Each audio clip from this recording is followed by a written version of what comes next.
most mysterious songs that came to me, because it doesn't answer many questions. It raises more, but I like it the way it is.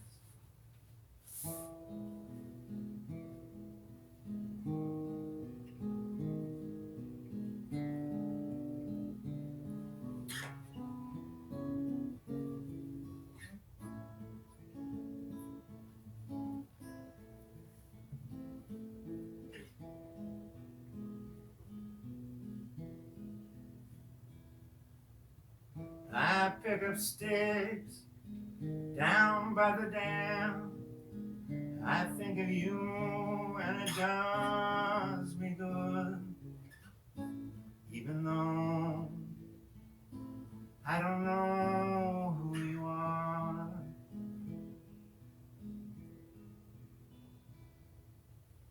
We walk downhill on a narrow street in a village that was never meant for me to discover. I don't know who you are.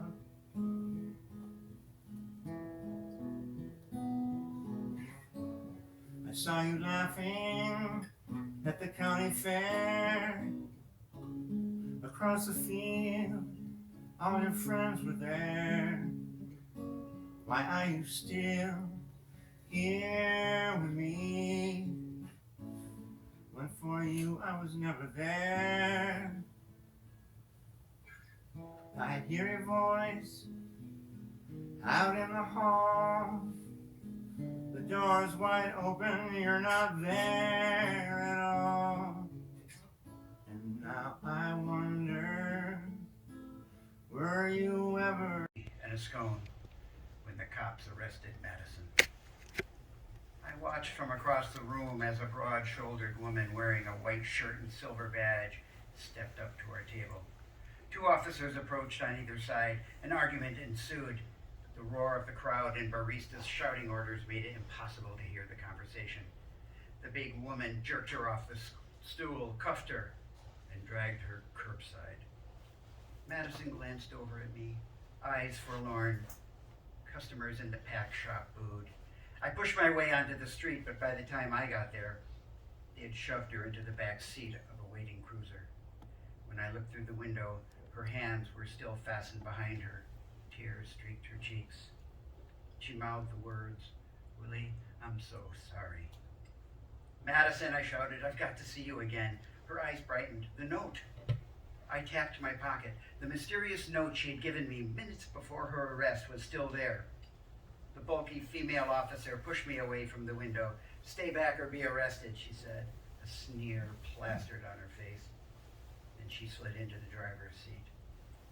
The crowd was restless, and considering everything that happened that day, the police turned on their flashers as a warning and sped away. I stood on the sidewalk, shocked, confused. Madison had literally run into me at the rally that Sunday morning in a park close to the uptown area of Minneapolis. Sounds of guitars mixed with drumming and an occasional "leave them alone" chant floated over the crowd. Picnic baskets and pop-top drinks made it a merry affair. I laid on my thin blanket, eyelids drooping, cotton ball clouds drifting in the cerulean sky, when a foot connected with my leg. Wham! A woman toppled on me, her body landing square on my chest. My eyes jolted open. She pushed herself up on her hands, clothing hanging like a rag from her shoulders. A rosy scent wafted about her, and long, wavy auburn hair swished over my face. I bent my neck up and found myself staring down her threadbare sweatshirt, a naked view between her breasts all the way to her midsection. When I looked up, intense turquoise eyes gazed into mine. "It's not the Grand Canyon," she said. "Never been there," I retorted, "but I'm reconsidering." She smiled and rolled off, sitting cross-legged on my blanket. "Do you know why geese fly south?" "Hey, didn't you just trip over me?" She collected the bottle of wine that had fallen from her grip, took a swig, then offered it to me. "Friends?" "If that's an apology, I accept. Friends." I took the bottle. Her spicy cinnamon lip balm greased the rim, the wine dark and sweet. The magic and curiosity of her eyes danced over me, her smile endearing. She wore paint-splattered baggy pants and ragged sneakers. Not urban hippie, not vagabond, definitely artist. Red lettering on her shirt read, "You can't save yourself by yourself." I wiped off my burning lips. Okay, why do geese fly south? It's not what you think. I'm thinking genetic, I laughed. Do you really want to know? Her smile tilted in a mischievous line, eyebrows raised in a dare. By all means, enlighten me. I took another swig and handed the bottle back to her. She leaned over and whispered in my ear something that I would remember for the rest of my life. They fly south, she said, to fall in love. Then she bit my ear. Ouch! My heart caught fire. You said by all means. As I turned, our noses almost touched. Her wine-laced breath, fruity, eyes clear, lips wet and seductive. My stomach floated as gravity seemed to let go its binding force. At the same time, drums beat in unison. Cops' whistles blew. An agitated crowd jumped up, dumping their snacks, leaving half-eaten sandwiches on the ground. No one expected the line of troopers that marched over the hill. They came full force, helmets and face shields, batons raised, shoulder to shoulder, tromping over blankets and forcing everyone to move back. Park rangers followed with their nets. We sprang to our feet. Geese ran wild, honking with a force of air horns. The assembly moved like a slippery mudslide, and I reached out to take her hand, but the surging crowd drew her downstream in a different direction. What's your name? I stood on tiptoes, shouting above the chanting crowd. She waved. Want to go with me? Where? I cried out. Follow the geese, she yelled back, her voice barely audible over chaos. The river of bodies swallowed her up and dragged her away. I fought through the mass, then circled around, but didn't find her. I let out an exasperated "Argh!" How could the world turn so suddenly from the outside in to a place I'd kept in waiting, or was it a place I had been ignoring? Yes, I'll fly south with you, and the geese. Rangers netted birds while troopers arrested scores of protesters. A block away, I stopped, out of breath and ready to give up the search. My ear stung, and when I touched it, a drop of blood colored my fingertip. Not sure what direction to head, a leafleteer wearing a duck hat thrust a flyer into my hand. Love's, a nearby coffee shop, offered a special cinnamon drink. It was a riotous atmosphere, saturated as protesters poured in. Raised garage doors opened the front, tables spread out onto the sidewalk. People crammed 5 and 6 together, talking excitingly about the police intrusion, while cups clanked and the hiss of espresso machines charged the air. A long line at the counter overwhelmed baristas. The throng was as loud as honking geese, and I was about to leave when a hand shot in the air. Over here, a voice yelled. It was her.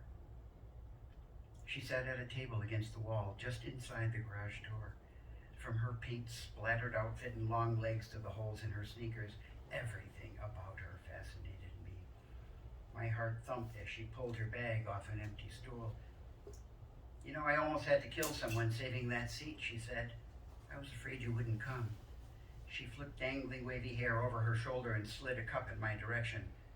I bought you a coffee. I swung onto the stool. Thanks, dark roast. Black, good guess. You're a potter, aren't you? I raised my eyebrows. How did you know? Have we met before, at a show or somewhere? Her eyes danced across mine, lips holding in a smile. Art shows? Never. The dry mud hanging from your forearm isn't paint, and the white stuff under your fingernails isn't dirt. It's clay. What's your name? Willie, I answered. William, Wilhelm, Wilhelmina, birth name, nickname, or made-up name? William August Moses Steuben, if you want the full name. And yours? Madison. She extended her pinky and we shook. Your name is a mouthful. Yeah, I touched my ear. Speaking of mouthful, I was thinking of a rabies shot. She laughed. Should I even it out and do the other one too? When I mockingly turned my head, she placed her hand on my knee, leaned forward, and kissed my cheek. A kiss that lingered long enough for her coffee breath to filter into my nose and her tongue to wet my unshaven face. And she bit my other ear. Ow! My hand jerked upwards. No blood. That sidearm smile appeared on her face. Should I give it another try? Your cup is almost empty. How about another coffee and a scone instead? I'd like that, she said, but scones are sold out. There was a fresh tray in the display cabinet when I came in. I'll get one. She suppressed a smile, reached into her bag, extracted a sketch pad and flipped it open. She'd drawn a detail of our table, including the pattern made by the wood grain top, a crack in the brick wall, and the painting hanging behind us of a farmhand picking coffee beans. The drawing included a plate with a croissant and my pullover hat next to it. There was no way she could have drawn this in such a short time, or known that I'd wear that hat. That's amazing. What I wanted to say was impossible. It's an almond croissant. Scones are sold out. When did you draw this? She looked down at the table. My secret. For now, Willie. Better go before croissants sell out too. I slid off the stool. Willie, wait a minute. She took out a pencil and wrote furiously on a notepad, then ripped the page out and stuffed it into my shirt pocket. Don't read it till tonight. With a short laugh, I headed for the counter and ordered a dark roast coffee and a scone, then stepped aside to wait. And that's when the police had moved in and arrested her. What I saw was more like a kidnapping. I tapped my pocket. Yes, the note was still there. As I watched the squad car race away, my heart sank. I was pretty sure I'd just met my soulmate. Back at the table, Madison's sketchbook lay open. The barista had delivered a croissant, placing it next to my hat, precisely like the picture she'd drawn. Astounding. I flipped the page. What I saw next was mind-bendingly impossible. The portrait was a customer I met at an outdoor art fair in Oklahoma the week before. The man had taken refuge in my booth, totally drenched from a wicked storm. It was photo perfect, something that would have taken weeks to finish, but there was no indication why or when she drew it. His name was Orlando Rock, a cowboy who came out of nowhere, pointed at the most expensive piece in my booth and said, "I'll take it," without looking at the $900 price. The show was a bust, but that one sale miraculously covered expenses. The drawing included water dripping from his wide-brimmed hat. That Madison was know him was improbable. That she would know it was raining, that was impossible. I stared at the drawing and gasped. What the hell? No way she could have seen or met him at a show 600 miles away. My stomach floated for a minute as though riding on a looped roller coaster. Both drawings were astonishing. I grabbed the pad, my hat, and the croissant and headed out. As I passed the checkout counter, the barista waved, "Hey, sorry, we were out of scones." I gave her a brief smile and walked back to the park. Rangers had already penned hundreds of birds in wire enclosures. The maintenance crew gathered trampled blankets filled large plastic bags. I sat on a bench, mind spinning, and nibbled on the almond-flavored pastry while sparrows feasted on the crumbs. Madison was truly remarkable, and just thinking about her tickled my insides. When a mosquito bit my ear, I smiled, thrice bitten. I loved the lightness of her being, the playfulness in her eyes, and my stinging earlobe all remained as impressions, like a thumbprint in soft clay. I took the mysterious note out of my pocket. On top of the wrinkled paper, a remarkably good sketch of a goose flew above the words, "North Side, Lake of the Isles, 4 p.m., Thursday, bring wine." Willie, do you remember why geese fly south? That was the day I fell in love.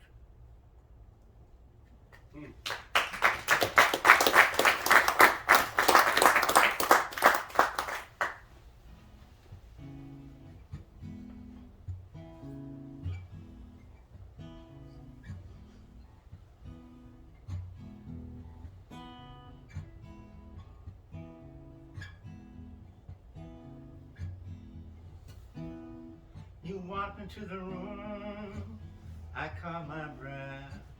You look familiar, like a long lost family jewel. Like a long lost family jewel. We were introduced by a friend, your eyes averted. Oh, I thought it was the end. No beginning, just an end. The water runs downhill, the years can't be held back. And I've got a feeling about you. I got a feeling about you. I got a feeling about you.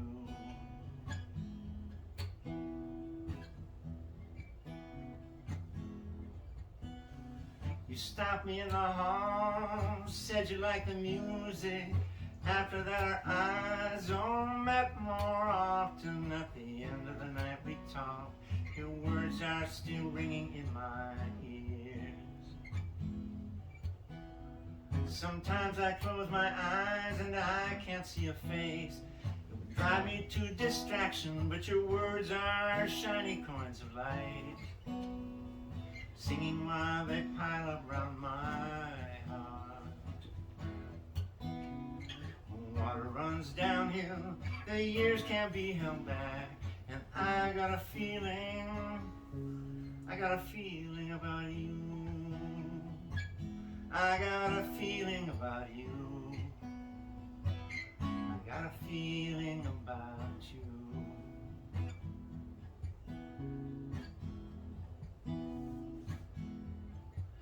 There's been no shortage of love in this life I stumble through, with dear relations and dear friends, but there's a new flame. Oh, there's a new flame. I've been told so many times I'm patient to a fault, but every fault becomes a blessing in the fire of time. In the fire of time I waited for you. Water runs downhill, the years can't be held back. And I've got a feeling about you. I got a feeling about you. I got a feeling about you.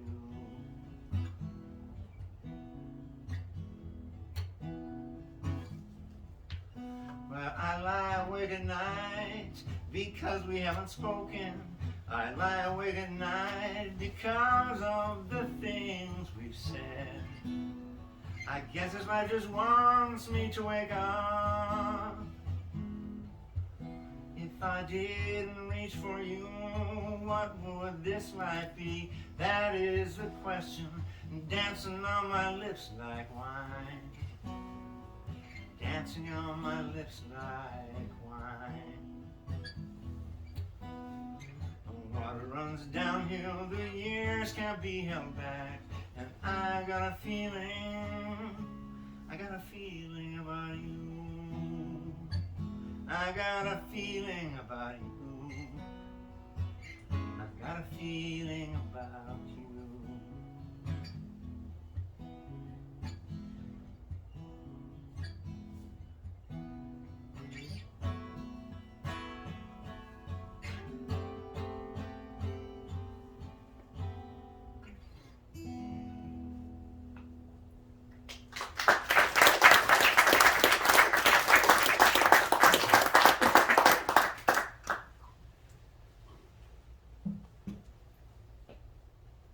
So I know we didn't plan this, John, but I might ask you to do a third song. I think I know three. So I'm going to skip ahead a little bit. Willie's in the middle of a passionate romance that's turned his life upside down. But he still has to make a living. This chapter begins when he's in Chicago at a show that isn't working out like he thought. He's discouraged. He takes a break and he sneaks out the back of the convention hall. He's got got a lot of questions, especially about that drawing of Orlando Rock. When I opened the door, a cold wind smacked my face. I marched through the rain-drenched back parking lot towards the coffee shop. The whole business of selling art was love, hate. Kim, my booth neighbor, said it could be the whole damn thing wasn't about money at all. Now, that may be her survival speech. But the passion for art drives us each in a peculiar way. My practical side was way too strong. There's nothing like a box full of overdue bills to temper idealism. At the end of the block, I noticed a dirty green bill floating in a puddle on a sidewalk. As I bent over to pick it up, a foot came crashing down, almost catching my finger, splattering mud on my coat. "It's mine," a bristly-faced man snarled, an orange scarf wound around his neck. The move stunned me. There was no question who'd been there first. Without a second thought, he bent over, grabbed the other half, and slowly we got up, facing each other. Between us was a $50 bill. With a quick twist of his wrist, he tore it in half. His two friends wore frayed wet jackets, large black plastic bags full of aluminum cans slung over their shoulders. "Rodney, you lucky son of a bitch," one of them exclaimed. It occurred to me there might be some danger. 3 of them, 1 of me. When a cop car drove by, I felt some relief, but the cruiser kept going and Rodney's friends stepped to each side of me. "Looks like I have your half, mister, and you have mine." The man spoke with a thick, raspy voice, taking in short breaths, as though he couldn't get enough air to spell out one sentence. "You see, mister, this here bill is meant for me. It's from Orlando." "Funny, I was thinking it's from Duluth," I responded. "Orlando's a person. Orlando Rock." The mention of Orlando Rock was astounding. But Rodney seemed clear about the name. He looked at his half of the 50 with a particular gleam in his eye, like a child receiving a surprise birthday present. "If it weren't for Orlando, I wouldn't be standing here today." "You've met Orlando Rock?" It was impossible they could be the same person. "Yes, sir. A good-looking young man who was a goddamn fool." "Looks like a hobo's jury." His friends jumped into the conversation, holding a zipperless jacket closed with one bare hand. "Yeah, I think JC is right," the other chimed in, with a woman-like voice, eyes flashing in amusement. "It's clearly a case of a hobo's jury." The two began a little chant. "Hobo jury, hobo jury." But their friend did not join in. "It's no joke, mister. Maybe Orlando was a fool, but he was also a king and maybe more. I ain't one to take a name or a gift in vain, especially this one, but I know that this here bill's for me.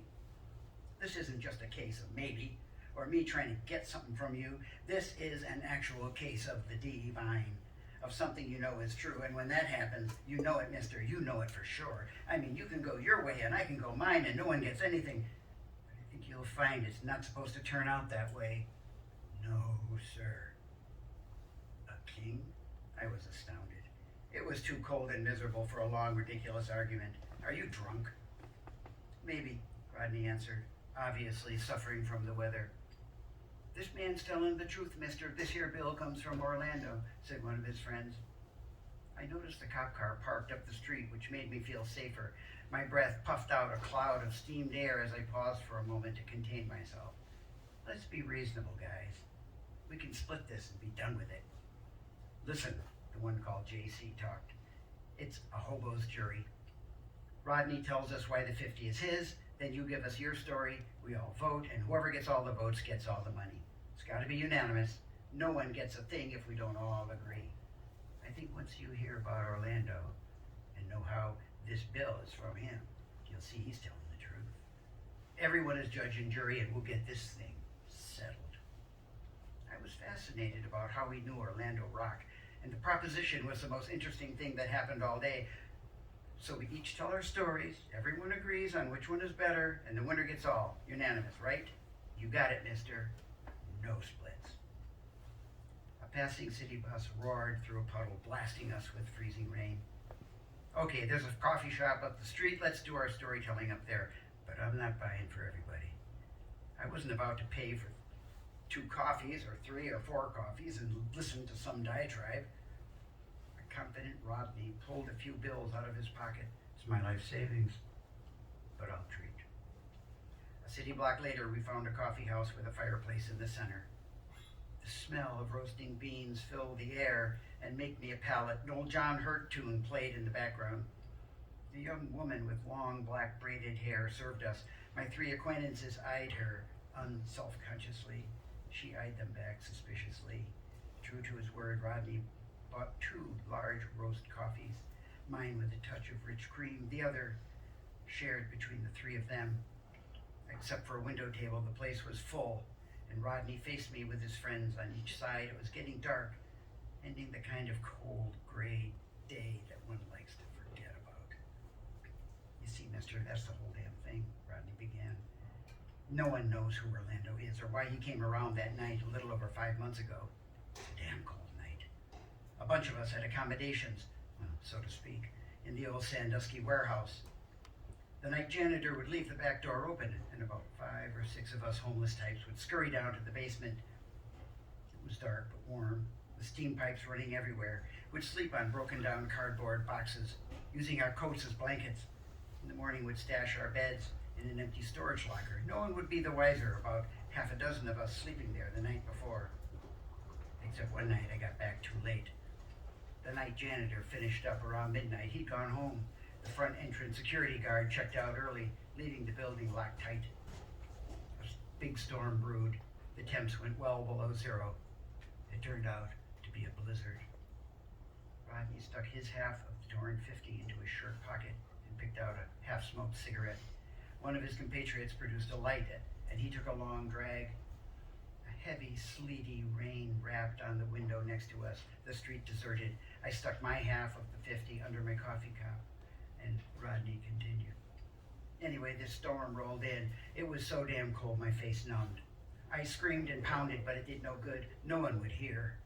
I kept a bedroll under a nearby bridge in case of an emergency like this. So I climbed up under the steel girders, felt around for my blanket, and pulled it out. My hands were numb by then. I wrapped that wool cloth around me and dozed off for a couple of hours when a coal train comes down the track across the road. Its screeching brakes woke me up. Shadows from streetlights outlined the heavy snowfall coming down in fierce waves. I curled up like a possum, trying to keep some of my body heat under the blanket. Rodney took another puff of his partially smoked cigarette and pulled up the collar of his old coat as though he were still in the storm and gave me a hard look. We both knew homeless people froze to death every year. So out of nowhere, I mean out of the dead black of night, this figure comes right up to me, like the shadow of the devil himself, scaring the living piss out of me. So I asked him, "Who the hell are you?" He shook like a newborn pup. A thin jacket and an iced cowboy hat was all that he wore against bitter cold. He bent over and says, "The name is Orlando Rock," and he puts out his hand. Orlando had just jumped off that coal train. He'd started from Oklahoma, traveled north to the Dakotas, then hopped a coal train coming through the top of Minnesota. His whole damn body was shivering, and he asks, "You got some advice about where a man can find a place to sleep?" Well, I had some brains. I had some advice. Get some effing brains. A thin coat, no sleeping bag, and wearing a cowboy hat in the middle of a goddamn snowstorm. That's stupid. But I wasn't in the best situation myself. He was just a young guy, maybe 25. Lodging? I held up my blanket. Hell, that's all there was on an evening like this, and without hesitation, he climbed under. He looked scared, and he should have been. Rodney lit up the tip of his short cigarette with a long drag.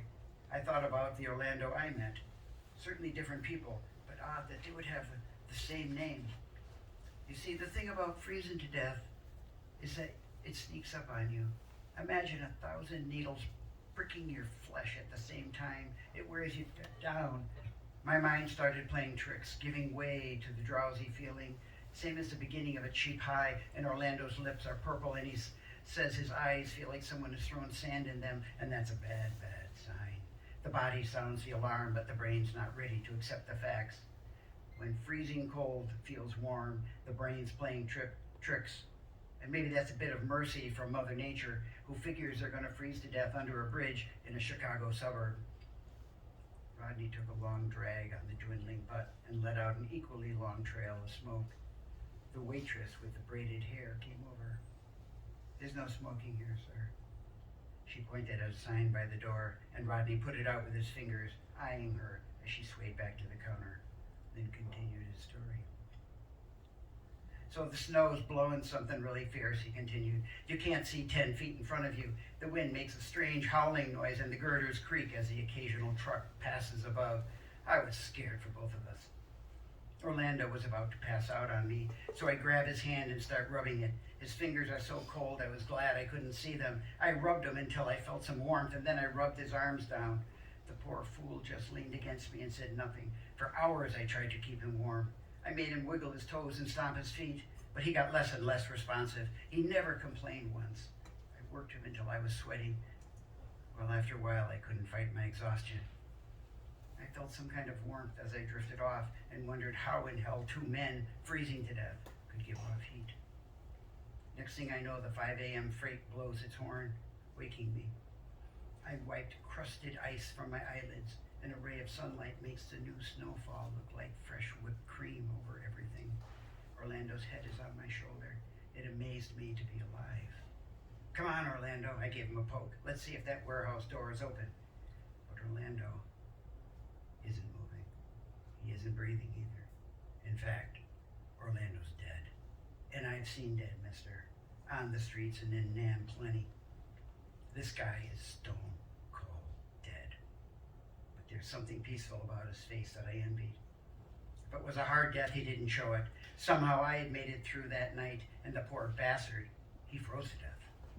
The storm had moved on, and a light breeze blew the powder off the bridge above me. It was like waking up from a bad dream into a glittering wonderland. I don't know how long I stared at that new fallen snow with Orlando under the blanket, but I heard a scraping sound from across the way. It was Ozzie, the morning janitor, shoveling off the loading dock. I attempted to dash across the large parking lot, but the snow was up to my knees, lungs puffing out clouds of steam. Each step was a call back to life. Well, I made it to the doors as Ozzie was closing it. "Hey, Rodney, you look like a dead man walking. Come on in," he says. I couldn't talk. I just held up my arm and scurried past him, down to the boiler room, like a cat that had done something wrong. The boys put me by one of the huge steam pipes, and I shook for an hour before I could get my voice back. Someone gave me a cup of hot water. I was Lazarus coming out of that tomb. Everyone scolded me about how dumb I was. I was spending the night out in such a storm, and they were right. I was dumb. But as soon as words would come out, I told them there was another man out there who wasn't so lucky. My voice was still quivering. Then Molly here asked what the hell I was talking about. Rodney raised his cup, pointed to the person with the zipperless jacket across the table. Molly raised her hand and smiled as Rodney guzzled his coffee. She had a few curly hairs sticking out under her chin and protruding eyebrows that made her deep-set eyes hard to see, and that's when I realized there was a woman among us. "Well," Rodney continued, "I told him the whole story about Orlando. Everybody got quiet, and finally Molly broke the silence, suggesting I had a bad dream, or maybe I should lay off the Mogan David some. So I grabbed her arm and dragged her out of that boiler room and up the stairs to prove this wasn't just another drunk's tale of woe. We crossed the street through the deep snow to where Orlando lay, but when we got to the bridge, there was nobody, and no Orlando. The blanket lay in a heap. There were no footsteps in that wintry morning snow except our own. I thought I must have been delirious, and when I looked over at Molly, I could tell she thought the same thing. But when I picked up my blanket and started folding it, something fell out onto the ground. That's when I found the $50 bill. Now I gotta tell you, mister, someone like me knows exactly how much he's got, and an extra 50 ain't a mixed calculation. That stranger had left proof that I wasn't totally alone that night, and that I wasn't totally mad. A strange gift, I'll admit, but a gift nonetheless. Well, that morning we ate well. Rodney's voice began to tremble. Fresh coffee, donuts, some fancy bread and jam, and I bought a jar of peanut butter from that little store on the other side of the building. We toasted to Orlando. I divided all the leftover money with my friends. It seemed the right thing to do. I gave that 50 away, and now this 50, the one that's torn in half. It's Orlando himself saying, Rodney, this is a reminder. You see, here's the point. You don't find a $50 bill but once in your life, and even then you're damn lucky, you're a damn lucky fool. But a second 50, that's more than luck. That's something else. And this ain't nothing to lie about, mister. Not when you spent a night with the likes of Orlando Rock. When Rodney finished his story, I was silent. Murmuring voices, cups clinking, the hiss of the espresso machine, the rush of warm air from a vent overhead filled the room. It was a story I wanted to believe, but found myself looking out the window on a cold, drizzly late afternoon, thinking about a life that passes with a particular day-by-day grind that doesn't seem to afford the likes of such intervention. Slowly, Rodney put his fingers on my coffee cup and slid it back. Your turn, mister. I shook my head and waved off his offer. He slipped my half of the 50 into his palm and folded it into his pocket. Thank you kindly, stranger. He pushed his chair back. Gotta get going. There's gonna be a party down at Sandusky tonight. Rodney's voice seemed calmer. They buttoned up coats and headed out. Molly put her arm around Rodney as they passed the counter, and he gave the waitress a couple of bucks. They disappeared around the corner and into the fold of a desperate night. A moment later, the waitress delivered a fresh cinnamon scone along with a dark roast refill. Compliments of the stranger who had just left. My pottery teacher once told me, you don't see art with your eyes only. Great art penetrates, he said. Let your whole body feel it. Letting the outer mind go becomes the key to opening your inner eye. Without that key, you remain blind. It's not a statement you get right away. I had little faith life's disasters could be averted by some mysterious intrusion. Yet hadn't Orlando Rock saved my show from total disaster? It occurred to me that miracles and disasters are born together. In fact, they need each other. As I looked into the tough winter months ahead, I knew this show would not give me needed relief. I finished my cinnamon scone and sweet cream coffee, then headed back to the show. A large warehouse in the distance displayed a full-size billboard on its roof. Sandusky Warehouse, now renting. That is the end.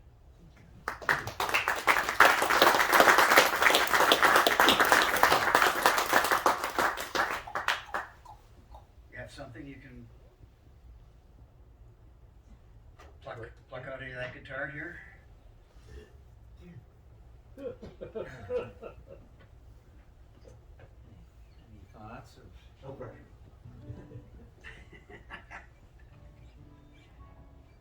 I'm going to play a song that goes back a number of years. It was the result of a trip I went on with my son when he was 8. And I grew up out in Marshall, Minnesota, and we were heading out the kind of the Minnesota River path, and got to Morton, Minnesota, which is just 6 miles aside of Redwood Falls, and it has a couple of large granite quarries there, and so this is what we encountered.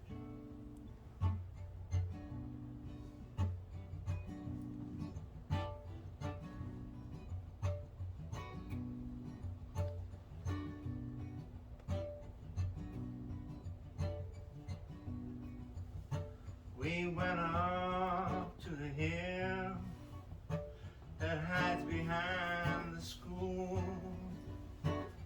Rain fills up the quarries like they're enchanted swimming pools, where they painted rocks for Elvis and the class of '92. They sneak back here on summer nights because it stays so cool. We stumble through tall grass, thickets and fallen trees, but being citified, we didn't know what we could eat, where the wild raspberries grow, where the wild raspberries grow, where the wild raspberries grow.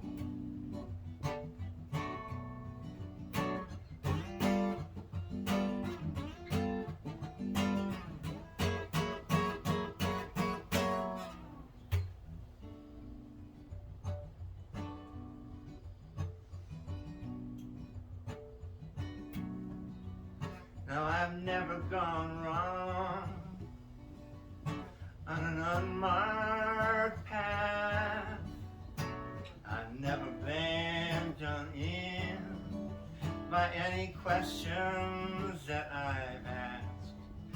It might take a little longer going off the main road. Well, I wouldn't trade getting there quicker for the stories I've been told. Somebody said, "Hey, you know who owns that land up there?"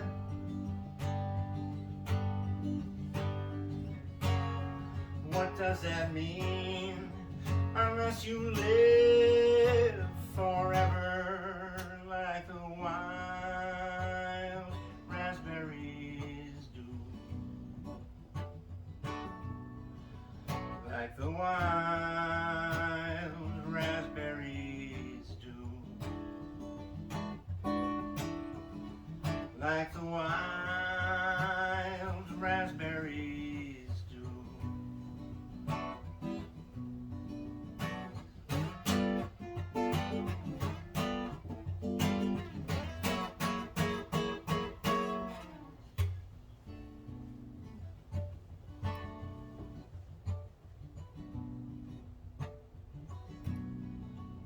Now this town's got no illusions.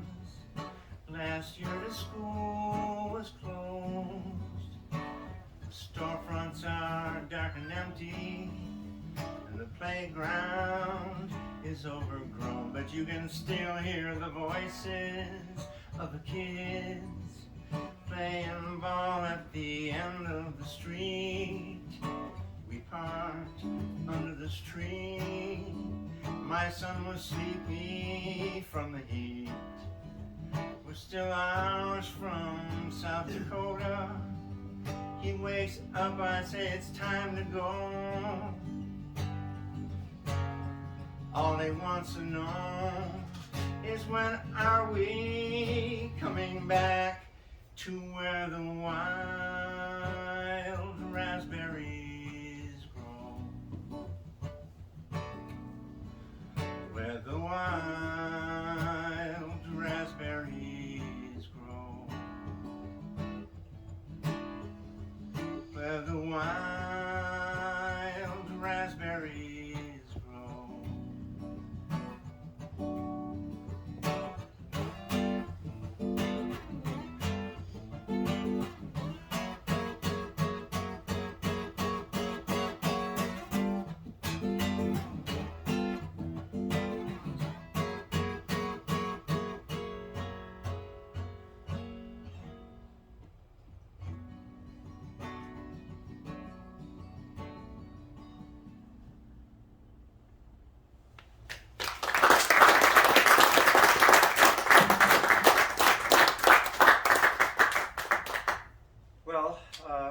You've listened to me enough, so now I'll listen to you. If you have any questions, comments, be kind.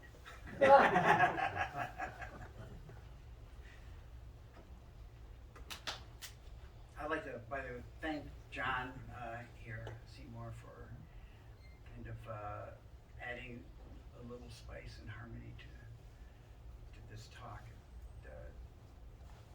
In my opinion, it worked better than I even thought. I like listening to you. If Orlando becomes an audiobook, will you promise to read it? Actually, I thought about that. I did get a contract for an audiobook, and I did ask them whether they would let me read it, and they said no.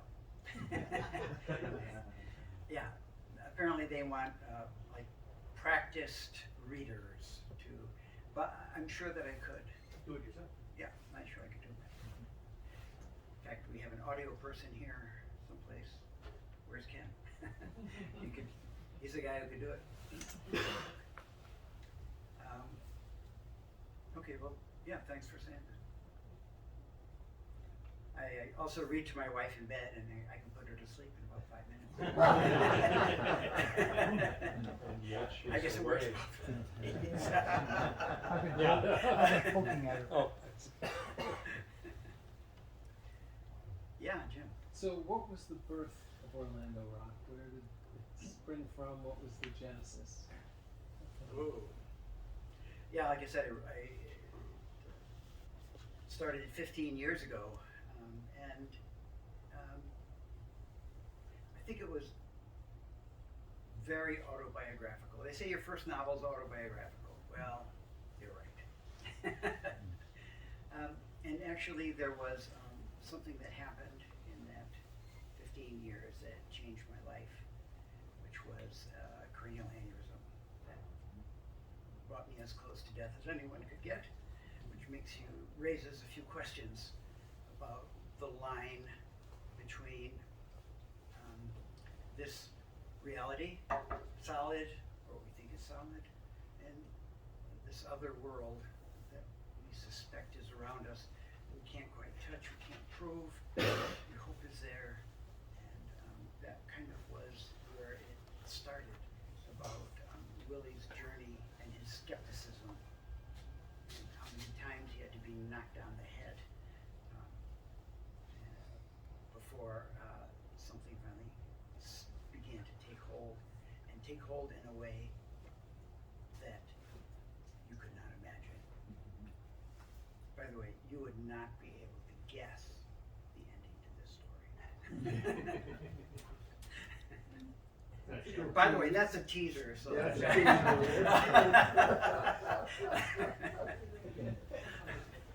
I did a lot of selling of this book over the summer at art fairs, and probably sold about 300 books. So you get to see what people react to, right? And they really reacted to that when they said, "Well, you will never guess the ending." People love that. In fact, when I got to the end, I couldn't even guess the ending. Yes, Steve. So, with your first reading, I thought, well, this is useless. This is exactly how far I read. So I learned nothing new. So I'm grateful you had a second reading. My question is, you said these characters were upset when you revived them. Say more about that, and were they happy in the end? Yeah, so yeah, that has a lot to do with where did these stories come from. I mean, some people are pantsers, they just start writing, and some people like plan it out, like it's these notes on a wall and outline it. So this was definitely a pantser kind of book, and in that process, for me, the characters talk to me. I mean, they not only live when I'm typing, but I'll be throwing on the wheel, and I will hear their voices, and they will go, "That last sentence that you wrote? No." And I will literally run into the house, and I'm like, okay, please. So there's this relationship that you develop with your characters, and sometimes you have to do horrible things to them. And there were times when I cried after I wrote a chapter, and I go, did I really have to do that? And the answer was yes. So, and there's a lot of authors here today who understand that relationship with their characters. It's marvelous, and it's what makes writing so interesting and fun. And I would say to everybody who's thinking about writing a book, go write it. It's in your head right now. And who knows? Then you can call up Magers and Quinn. You can say, "Oh, I just wrote a book. Can I do a talk?"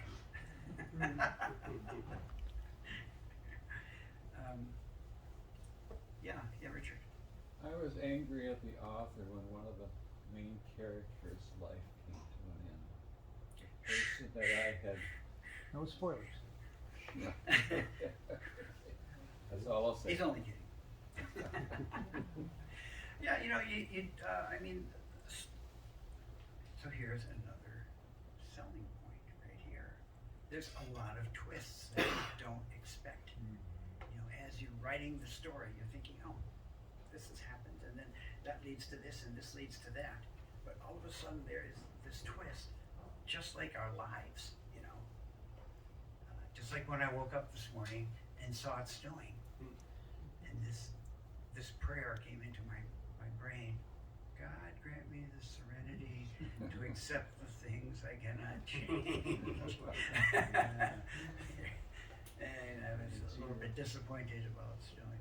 But anyways, so there's these twists and turns in life that, you know, it's just part of it. And so that's part of the writing too. Go with the twist.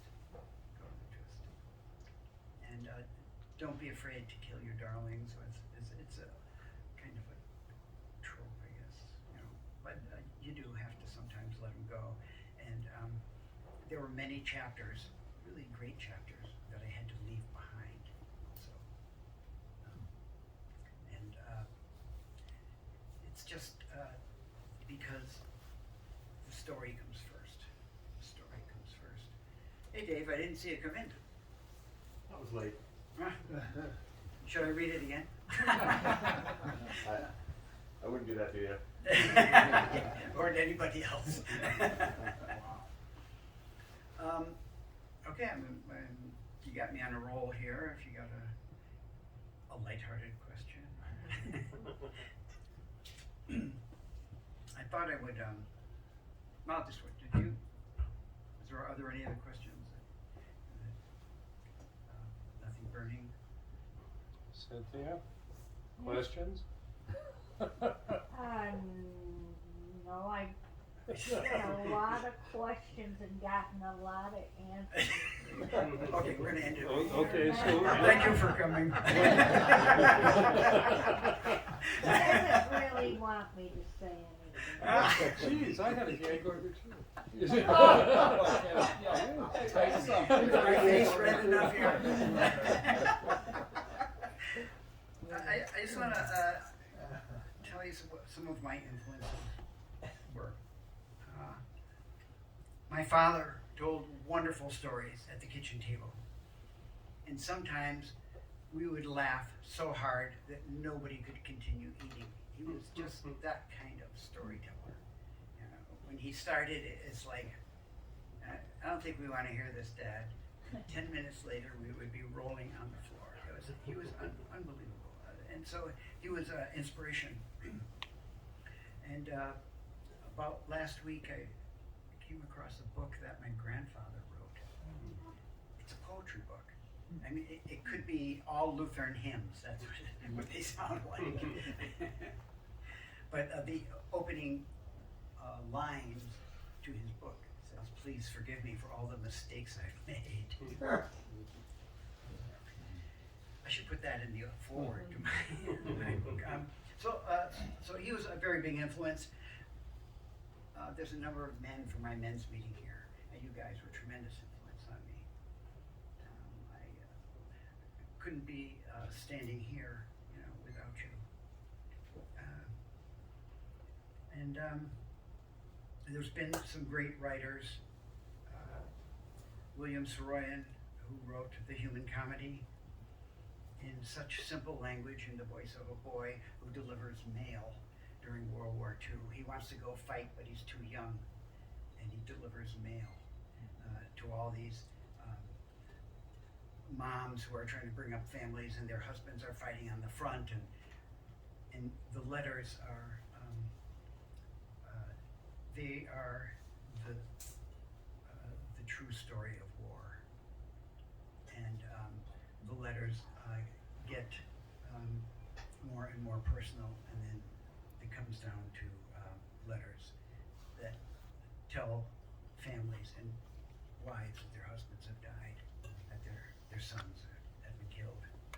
And it's his simple language that is such an impact. And so in a way, I'm influenced by that simplicity. I wish I could write that good. Other influences, Celeste Ng, Stephen King, of course, Cormac McCarthy, who in his book All the Pretty Horses, there is a fight scene that everybody should read. It is like, when you get done reading it, you will be sweating. It's like it is pretty incredible. So like should say thank you to all these authors who are around me, who I don't know, but who have a very powerful influence on my life and your lives too. And I'd like to thank everybody for coming here. You really had to brave the cold, wicked, cruel first day of winter. So I appreciate you all making the time to come out here. And as I look out at you, I see so much talent in this room. It's extraordinary, and that you would come and listen to me is really an honor. And thank John again for his great music. I just want to say that I feel very grateful and honored that you asked me to be a part of this evening. Oh, thank you, John.